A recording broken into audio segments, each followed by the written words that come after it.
Welcome back. This is the last video of governor. So अभी तक हमने देखे वेरियस टाइप्स ऑफ गवर्नर, कैसे उनकी वर्किंग होती है, कैसे उनके न्यूमेरिकल सोल्व करना है। कई बार काफ़ी सारे इंटरव्यूज में और काफ़ी सारे एग्जाम्स में कुछ टर्म के बारे में पूछ लिया जाता है गवर्नर के बारे में। तो आज हम लोग उन इम्पोर्टेंट टर्म की बात करेंगे कि गवर्नर्स के अंदर उन टर्म का क्या महत्व है, उनसे क्या मतलब है। तो सबसे पहले बहुत इंपॉर्टेंट टर्म है हमारी sensitiveness of governor. Sensitiveness of governor की बात करते हैं। तो इसको समझने के लिए सपोज आपके पास दो गवर्नर है, एक है गवर्नर ए और एक है गवर्नर बी। जब हम लोग क्या करते हैं, दोनों सपोज अभी सेम स्पीड पे चल रहे हैं, मान लो अभी दोनों की स्पीड 100 आरपीएम, इसकी भी 100 आरपीएम, ए की भी और बी की भी, ठीक है। अब क्या होता है कि एकदम से हमारे इस दोनों की स्पीड बढ़ाते हैं कांस्टेंट रूप से। तो दोनों की स्पीड जब हम बढ़ाते हैं तो एक की स्पीड जब बढ़ती है तो इसका स्लीव है जो कुछ मान लो 10 mm लिफ्ट करता है, और उतनी ही स्पीड बढ़ाने पर बी का जो स्लीव है वो सपोज मेरा 5 mm ही लिफ्ट करता है। तो यहाँ मैं ये बोल सकता हूँ कि सेंसिटिवनेस है वो मेरे गवर्नर ए की ज़्यादा है बी से।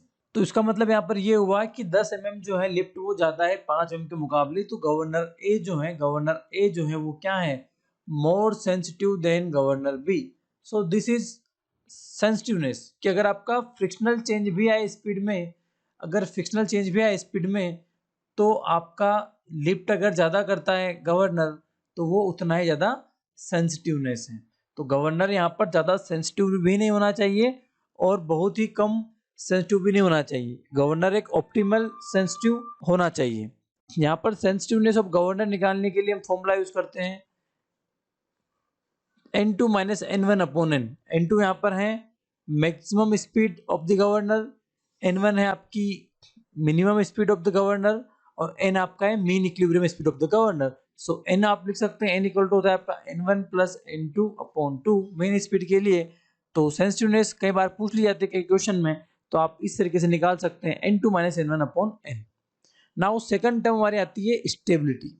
Now what is stability? So stability क्या होती है? देखो, स्टेबल नाम से समझ में आ रहा है कि चीज स्टेबल हो, मतलब a governor is to be said to be stable when for every speed within the working range. मतलब वर्किंग रेंज सपोज आपका गवर्नर 150 आरपीएम से लेकर 300 आरपीएम इसकी वर्किंग रेंज है।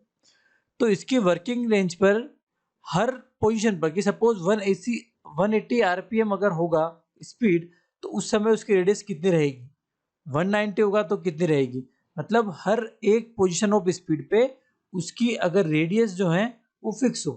A governor is said to be stable when for every speed within the working range there is a definite configuration. There is only one radius of rotation of the fly ball. मतलब अगर उस speed पे जाएगा तो उसकी एक particular radius होगी, उसके अलावा और कुछ नहीं होगा। तो वो गवर्नर क्या स्टेबल है। तो governor should be stable. It is not like a sensitive governor. यहाँ पर हर स्पीड पर एक निर्धारित स्पीड पर निर्धारित रेडियस फिक्स होती है, तो उसको हम लोग बोलते हैं स्टेबिलिटी। तीसरा हमारा आता है आइसोक्रोनस गवर्नर।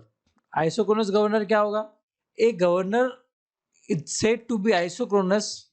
एक गवर्नर को हम तब आइसोक्रोनस बोलेंगे जब उसकी हर इक्विलिब्रियम स्पीड पर उसकी जो रेडियस हो वो क्या हो, कांस्टेंट हो। मतलब रेडियस क्या हो जाए उसकी, कांस्टेंट हो जाए। स्पीड कुछ भी हो, 150 स्पीड है, 200 स्पीड है, 250 स्पीड है, 400 स्पीड है, लेकिन हर स्पीड पे उसकी रेडियस क्या है, कांस्टेंट है।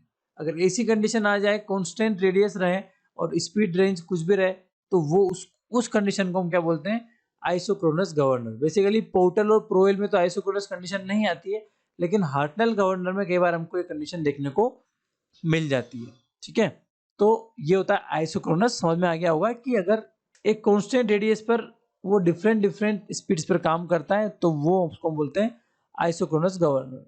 हंटिंग मेरे आखिरी टर्म में हंटिंग क्या होती है? तो hunting is said to be hunt अगर कोई गवर्नर उसकी मेन स्पीड से लगातार फ्लक्चुएट करता रहता है, कांस्टेंट नहीं चलता है, बार बार अप जा रहा है, फिर डाउन, फिर अप, फिर डाउन, स्लाइटली डिफरेंस आने पर भी, मतलब अगर बहुत ज्यादा सेंसिटिव गवर्नर है तो फिर वहां पर हंटिंग होगी।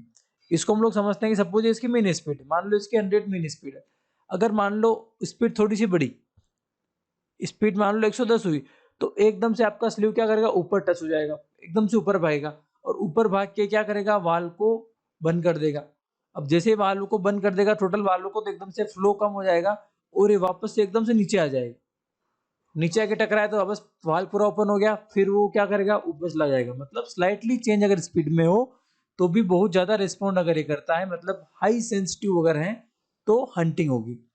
तो if engine speed of the engine fluctuate continuously above and below mean speed, तो उसको हम क्या बोलते हैं, हंटिंग बोलते हैं। तो हंटिंग होती है due to too sensitive governor. अगर गवर्नर बहुत ज़्यादा सेंसिटिव है तो उसके कारण क्या होगा, फ्यूल सप्लाई जो होगी वो लार्ज अमाउंट में होगा चेंज, और उसके कारण मतलब स्मॉल चेंज आएगा स्पीड में तो भी आपका फ्यूल सप्लाई क्या होगा, लार्ज अमाउंट में चेंज होगा।